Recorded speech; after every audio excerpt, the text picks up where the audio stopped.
Naomi റൂത്തിനോട് പറഞ്ഞു, മകളെ, സന്തുഷ്ടമായ കുടുംബജീവിതത്തിൽ നിന്നെ പ്രവേശിപ്പിക്കുക എൻ്റെ കടമയല്ലേ? നീ ആരുടെ ദാസികളുമൊത്ത് ജോലി ചെയ്യുന്നുവോ ആ ബോവാസ് നമ്മുടെ ബന്ധുവാണല്ലോ. മെതിക്കളത്തിൽ ബാർലി പാറ്റുന്നതിന് അവൻ ഇന്ന് രാത്രി വരുന്നുണ്ട്. നീ കുളിച്ച് തൈലം പൂശി ഏറ്റവും നല്ല വസ്ത്രവും ധരിച്ച് മെതിക്കളത്തിലേക്ക് ചെല്ലുക. എന്നാൽ അവൻ്റെ അത്താഴം കഴിയുന്നതുവരെ അവൻ നിന്നെ തിരിച്ചറിയാനിടയാകരുത്. അവൻ ഉറങ്ങാൻ കിടക്കുന്ന സ്ഥലം നോക്കി വയ്ക്കുക. പിന്നീട് നീ ചെന്ന് അവൻ്റെ കാലിൽ നിന്ന് പുതപ്പ് മാറ്റി അവിടെ കിടക്കുക. നീ ചെയ്യേണ്ടതെന്തെന്ന് അവൻ പറഞ്ഞു തരും. അമ്മ പറഞ്ഞതുപോലെ ഞാൻ ചെയ്യാം എന്നവൾ പറഞ്ഞു. അവൾ മെതിക്കളത്തിൽ ചെന്ന് അമ്മായിയമ്മ പറഞ്ഞതുപോലെ പ്രവർത്തിച്ചു. ഭക്ഷിച്ചും പാനം ചെയ്തും സന്തുഷ്ടനായപ്പോൾ ബോവാസ് ധാന്യകൂമ്പാരത്തിൻ്റെ അരികിൽ കിടന്നുറങ്ങി. അപ്പോൾ അവൾ സാവധാനം ചെന്ന് അവൻ്റെ കാലിൽ നിന്ന് പുതപ്പ് മാറ്റി അവിടെ കിടന്നു. അർദ്ധരാത്രിയിൽ അവൻ ഞെട്ടിയുണർന്നു. കാൽക്കൽ ഒരു സ്ത്രീ കിടക്കുന്നു. നീ ആരാണ്? അവൻ ചോദിച്ചു. ഞാൻ നിന്റെ ദാസിയായ റൂത്താണ് എന്നവൾ പറഞ്ഞു.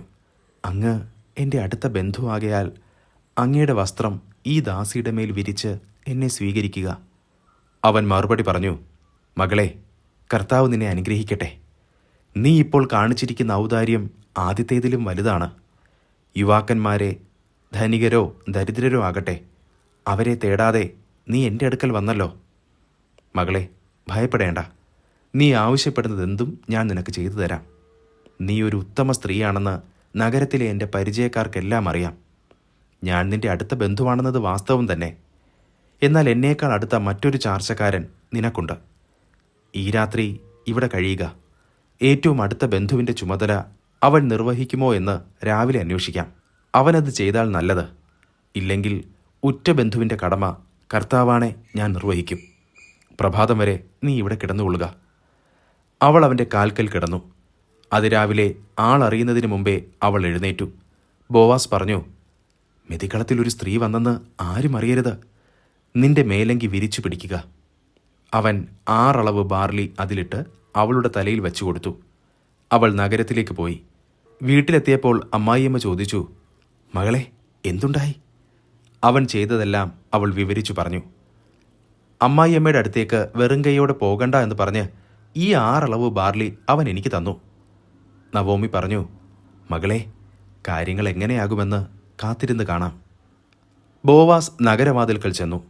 അപ്പോൾ മുൻപ് പറഞ്ഞ ബന്ധു അവിടെ വന്നു. ബോവാസ് അവനോട് പറഞ്ഞു, സ്നേഹിത, ഇവിടെ വന്ന് അല്പനേരം ഇരിക്കൂ. അവൻ അങ്ങനെ ചെയ്തു. നഗരത്തിൽ നിന്ന് ശ്രേഷ്ഠന്മാരായ 10 പേരെ കൂടി ബോവാസ് വിളിച്ചു കൊണ്ടുവന്നു. ഇവിടെ ഇരിക്കുവിൻ എന്ന് അവരോടും പറഞ്ഞു. അവരും ഇരുന്നു. ബോവാസ് തൻ്റെ ബന്ധുവിനോട് പറഞ്ഞു, മോവാബ് ദേശത്ത് നിന്ന് തിരിച്ചു വന്ന നവോമി നമ്മുടെ ബന്ധുവായ എലിമലേക്കിൻ്റെ നിലത്തിൽ ഒരു ഭാഗം വിൽക്കാൻ പോകുന്നു. അത് നിന്നെ അറിയിക്കണമെന്ന് ഞാൻ കരുതി. ഇവിടെ ഇരിക്കുന്നവരുടെയും എൻ്റെ ജനത്തിലെ ശ്രേഷ്ഠന്മാരുടെയും സാന്നിധ്യത്തിൽ നീ അത് വാങ്ങുക എന്ന് പറയണമെന്നും ഞാൻ ആഗ്രഹിച്ചു. മനസ്സുണ്ടെങ്കിൽ നീ അത് വീണ്ടെടുക്കുക. താല്പര്യമില്ലെങ്കിൽ എന്നെ അറിയിക്കുക. അത് വീണ്ടെടുക്കാൻ നീയല്ലാതെ മറ്റാരുമില്ല. നീ വീണ്ടെടുക്കുന്നില്ലെങ്കിൽ അത് ചെയ്യേണ്ട അടുത്തയാൾ ഞാനാണ്. അവൻ പറഞ്ഞു, ഞാനത് വീണ്ടെടുക്കാം.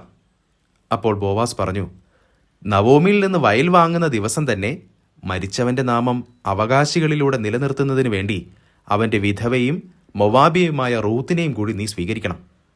അപ്പോൾ ബന്ധു പറഞ്ഞു, അത് സാധ്യമല്ല. കാരണം അതുവഴി എൻ്റെ അവകാശം നഷ്ടപ്പെടാൻ ഇടയാകും. വീണ്ടെടുക്കാനുള്ള അവകാശം നീ തന്നെ ഉപയോഗിച്ചുകൊള്ളുക. എനിക്കത് സാധ്യമല്ല. വീണ്ടെടുപ്പും കൈമാറ്റവും സംബന്ധിച്ച് ഇസ്രായേലിൽ മുൻപ് നിലവിലിരുന്ന നിയമം ഇതാണ്. ഇടപാട് സ്വീകരിക്കുന്നതിനു വേണ്ടി ഒരാൾ തൻ്റെ ചെരിപ്പൂരി മറ്റേയാളെ ഏൽപ്പിക്കും. ഇതായിരുന്നു ഇസ്രായേലിലെ നടപ്പ്. അതനുസരിച്ച് നീ വാങ്ങിക്കൊള്ളുക എന്ന് പറഞ്ഞ് ആ ബന്ധു അവൻ്റെ ചെരിപ്പൂരി. അനന്തരം ബോവാസ് ശ്രേഷ്ഠന്മാരോടും മറ്റുള്ളവരോടും പറഞ്ഞു, എലിമലേക്കിൻ്റേതും മഹ്ലോൻ, കിലിയോൻ എന്നിവരുടേതുമായ എല്ലാം നവോമിയിൽ നിന്ന് ഇന്ന് ഞാൻ വാങ്ങി എന്നതിന് നിങ്ങൾ സാക്ഷികളാണ്. മൊവാബിയെയും മഹലോൻ്റെ വിധവയുമായ റൂത്തിനെ ഭാര്യയായി ഞാൻ സ്വീകരിക്കുന്നു. മരിച്ചവൻ്റെ നാമം സഹോദരന്മാരുടെ ഇടയിൽ നിന്നും ജന്മദേശത്തു നിന്നും മാഞ്ഞു പോകാതിരിക്കുന്നതിനും അനന്തരാവകാശികളിലൂടെ അത് നിലനിർത്തുന്നതിനും വേണ്ടിയാണിത്. ഇന്ന് നിങ്ങൾ ഇതിന് സാക്ഷികളാണ്. അപ്പോൾ ശ്രേഷ്ഠന്മാരും നഗര കവാടത്തിൽ നിന്നിരുന്നവരും പറഞ്ഞു, ഞങ്ങൾ സാക്ഷികളാണ്. കർത്താവ് നിന്റെ ഭവനത്തിലേക്ക് വരുന്ന സ്ത്രീയെ ഇസ്രായേൽ ജനത്തിന് ജന്മം കൊടുത്ത റാഹേൽ, ലയ എന്നിവരെ പോലെ ആക്കട്ടെ. നീ എഫ്രാത്തിൽ ഐശ്വര്യവാനും ബേത്ലഹേമിൽ പ്രസിദ്ധനുമാകട്ടെ. യൂദായ്ക്ക് താമാറിൽ ജനിച്ച പേരേസിന്റെ ഭവനം പോലെ ഈ യുവതിയിൽ കർത്താവ് നിനക്ക് തരുന്ന സന്താനങ്ങളിലൂടെ നിന്റെ ഭവനവുമാകട്ടെ. അങ്ങനെ ബോവാസ് റൂത്തിനെ സ്വീകരിച്ചു. അവൾ അവന്റെ ഭാര്യയായി. കർത്താവിന്റെ അനുഗ്രഹത്താൽ അവൾ ഗർഭിണിയായി ഒരു പുത്രനെ പ്രസവിച്ചു.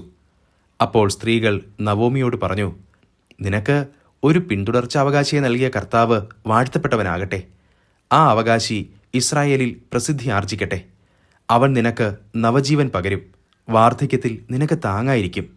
നിന്നെ സ്നേഹിക്കുന്നവളും 7 പുത്രന്മാരേക്കാൾ വിലപ്പെട്ടവളുമായ നിന്റെ മരുമകളാണ് അവനെ പ്രസവിച്ചത്. നവോമി ശിശുവിനെ മാറോടണച്ചു. അവൾ അവനെ പരിചരിച്ചു. അയൽക്കാരായ സ്ത്രീകൾ നവോമിക്ക് ഒരു പുത്രൻ ജനിച്ചിരിക്കുന്നു എന്ന് പറഞ്ഞ് ഓബദ് എന്ന് അവന് പേരിട്ടു. അവൻ ദാവീദിന്റെ പിതാവായ ജെസ്സയുടെ പിതാവാണ്.